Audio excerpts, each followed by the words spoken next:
제가 고른 책은 굿바이 공황장애라는 책입니다. 이 책은 공황에 대한 두려움을 없애주는 책으로 공황에 대한 인식에 변화를 줄 수 있는 책입니다. 인생에서의 삭제가 아닌 공존할 수 있는 방법을 알려줍니다. 누군가에게 말하지 못할 병을 앓고 있을 수도 있다는 생각이 들어 이 책을 선택하게 되었어요. 우연치 않게 저에게 찾아온 공황장애를 통해 이 책을 알게 되었지만 나뿐만이 아닌 누구에게도 올 수 있는 증상임을 알게 되었습니다. 혹시라도 같은 불편을 겪고 있으실 분들에게 해소 및 위로가 되었으면 하는 마음으로 소개를 시작하겠습니다. 낯설고 막연한 두려움이 있기 때문에 병을 대하는 태도가 달라지는 것이죠. 공황장애의 흔한 증상 중에는 심각한 불안함, 숨이 가빠지거나 혼절할 것 같은 공포감, 시야가 흐려지고 글이 잘 읽히지 않는 등의 신체적인 증상들이 있습니다. 외상 후 스트레스 장애처럼 정말 무서운 일을 겪었거나 극심한 스트레스를 받을 만한 커다란 이벤트를 겪었을 때 외부 요인에 의해 찾아오는 경우도 있습니다. 하지만 대부분은 심리적인 압박감 또는 남들보다 예민하고 꼼꼼한 성격 등의 여러 가지의 기타 요인으로 시작되기도 합니다. 공황장애의 대처법이 있다면 우선 왜곡된 시선으로 공황장애에 대한 안 좋은 인식 때문에 나는 미쳐가는 걸지도 몰라 또는 나를 이상한 사람으로 봐서 소중한 사람들이 나를 떠날지도 몰라 같은 생각으로 나 스스로를 가두지 않기. 이 책에서는 공황장애를 고름에 빗대어 표현합니다. 고름은 보기도 안 좋고 통증을 유발하지만 고름을 통해서 그 밑에 어떤 염증이 있는지를 알게 해주고 고름을 짜 치료하게 되면 염증이 함께 치료되는 것을 보게 됩니다. 물론 짤 때의 고통도 참고 중간에 그만두지 않고 충분히 치료해야겠지만 저는 사실 공황장애와 함께 찾아온 난독증으로 인해 이 책을 전부 받아들이는 데 3달의 시간이 걸렸어요.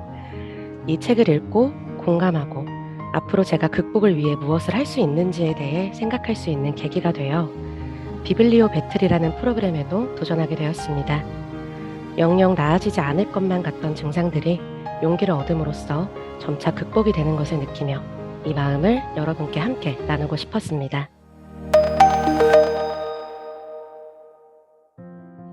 제가 이번에 소개해드릴 책은 김영하 작가의 작별인사라는 장편 소설입니다. 책의 이야기의 배경은 아주 먼 미래에 집안일을 대신해주거나 애완용으로 로봇을 만드는 게 대중화되어서 인간과 로봇이 함께 살아가는 게 전혀 어색하지 않는 환경의 배경입니다.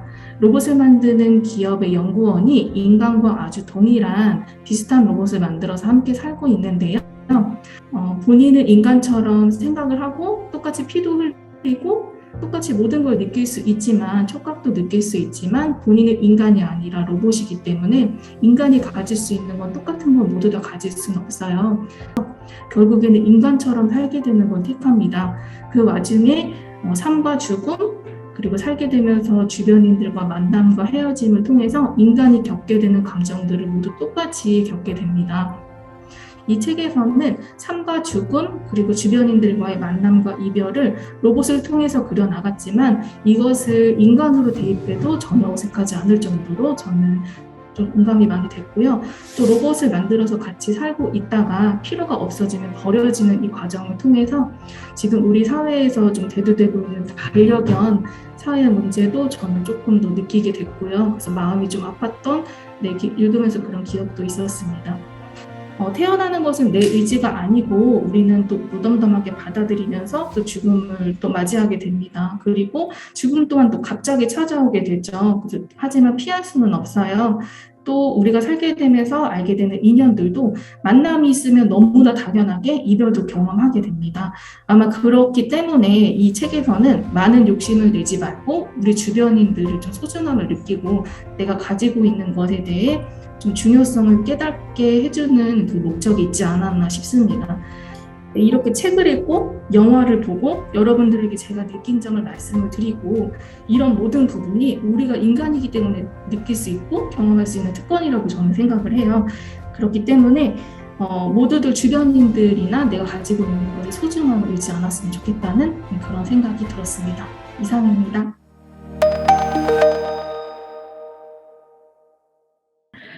제가 오늘 소개해드릴 책은 저희 시누이가 선물해준 내 인생 내버려 두지 않기라는 책입니다. 이 책의 겉표지에 적혀 있는 문구는 이렇습니다. 나마저 안 챙기면 내 인생은 어디로 갈까? 내 인생이 그냥 흘러가도록 내버려 두지 않겠다. 이 문구를 보고 저의 대답은 그래, 내가 나를 놓아드리면 어떻게 돼? 그 누구도 내 인생을 대신 살아주지 않는다 였습니다. 그동안 저의 삶의 가치는 모든 일에 최선을 다하고 아쉬워하지 말자였습니다. 가족도 친구도 일도 모두 최선을 다해서 살고 있다고 생각했는데 내 노력으로 될 수 없는 일이 생기자 모든 것을 놓고 싶을 때가 생겼고 집에만 있는 날들이 이어졌던 시기였습니다. 그 와중에 이 책을 선물 받게 되었고요. 스스로 다잡을 수 있는 계기가 되었는데요. 살아있다는 것은 왜 좋은가? 우리가 이 세상에 태어난 이유가 단지 항아리에서 간장을 따르기 위함이라고 할지라도 간장 한 병을 끝까지 채우고 간장을 따르는 동안 주변 풍경도 감상한다면 더 좋지 않을까? 친구를 잃을지도 모른다는 두려움 때문에 우리가 했던 작은 약속들을 소중히 지킬 수 있는 것이고 일자리를 잃을지도 모르는 두려움 때문에 내가 맡은 임무를 최선을 다해 완성할 수 있는 것이다.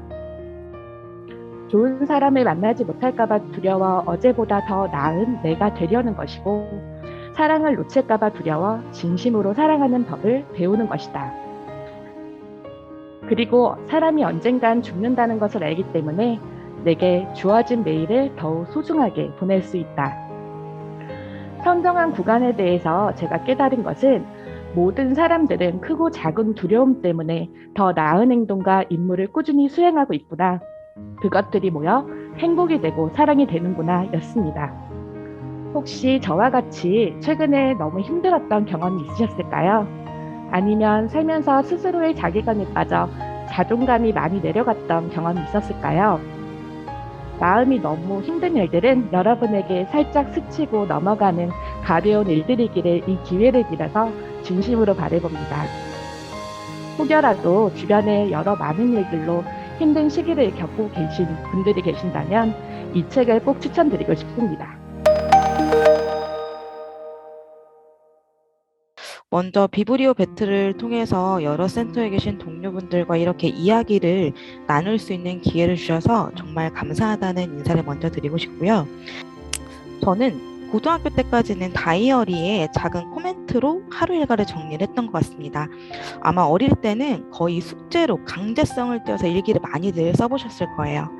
예, 제가 소개해드릴 책은 우리가 모두가 너무나 잘 알고 있는 안내의 일기입니다. 아마도 세상에서 가장 유명한 일기이기도 할 거예요. 저도 제 아이에게 사준 책들 중에 한 권이 이 안내의 일기라는 책인데요. 전쟁이 한창인 그 시절에 이 작은 일기가 어떻게 보존되어 21세기 우리 곁에 있을 수 있었을까요? 바로 안내의 가족이 수용소로 간 뒤 은신처 아래층 사무실 직원이 안내의 일기를 발견했고 목숨을 걸고 지켰다고 합니다. 그리고 전쟁이 끝난 후 유일하게 생존한 안내의 아버지에게 전달이 되었고 작가가 꿈이었던 안내의 소원을 들어주고자 책을 출판하였다고 합니다. 대부분 알고 계시는 책의 내용은 어느 정도 수정이 된 내용이라고 해요. 1942년 6월 20일 토요일. 있잖아. 종이는 사람보다 참을성이 있다라는 말이 있어. 정말 종이가 참을성이 있다는 건 사실이야. 게다가 나는 남자든 여자든 참된 친구가 아닌 이상 일기장이란 이름이 붙은 이 노트를 아무에게도 보여주지 않을 생각이니 여기에 관심 가질 사람은 없을 거야. 안내는 아무에게도 말하지 못할 고민과 이야기를 이 일기장인 키티에게 모두 털어놓습니다.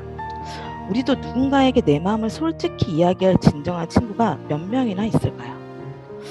아직 어린 소녀의 이런 생각, 어렵고 힘든 상황에서 어떻게 이런 생각을 할 수 있을까요?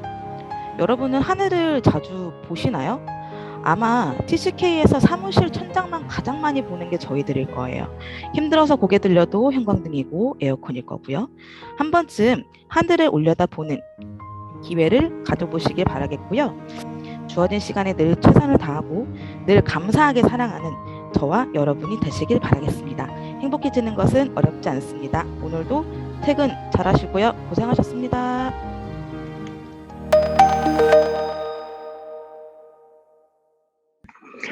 오늘 제가 소개해드릴 책은 선을 넘지 않는 사람이 성공한다입니다.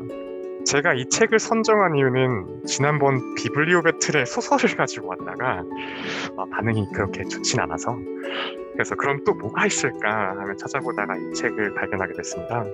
남들보다 더 쉽게 성공하는 사람들의 공통점은 선을 넘지 않고 분수를 안다는 것이다 라는 말을 보고 책을 들게 됐습니다. 내가 좀 직설적이야 라는 무례한 말, 어떠신가요? 공감이 되시나요? 아니면 화가 나시나요? 이 책에서 예를 하나 듭니다.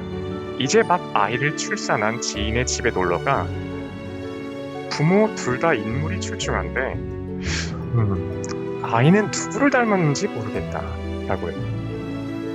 이 솔직함이 도를 넘으면 사람들에게 속물적이고 예의가 없으며 이치에 맞지 않는다는 나쁜 인상을 준다라고 적혀 있습니다. 얘가 너무 극단적이어서 저건 좀 너무하지 않나? 라는 생각을 가질 수 있으니까 제가 또 다른 예를 한번 들어드릴게요. 친구를 만났는데 갑자기 야, 너 살쪘다. 그만 좀 먹어. 라는 소리를 들었다라고 생각을 한번 해보세요. 그럼 제가 다시 한 번 더 물어보겠습니다. 내가 좀 직설적이야 라는 무례한 말, 공감이 되나요? 아니면 화가 나시나요? 나도 가끔 배려랍시고 했던 행동들이 화를 부를 수 있는 이기적인 생각일 수 있겠구나. 회사에서 생긴 일이 내가 선을 넘어서 그런 거구나. 내가 선을 지키지 못했구나. 이런 생각을 하게 됐습니다. 그리고 표지에 있는 남들보다 더 쉽게 성공하는 사람들의 공통점은 선을 넘지 않고 분수를 안다는 것이다.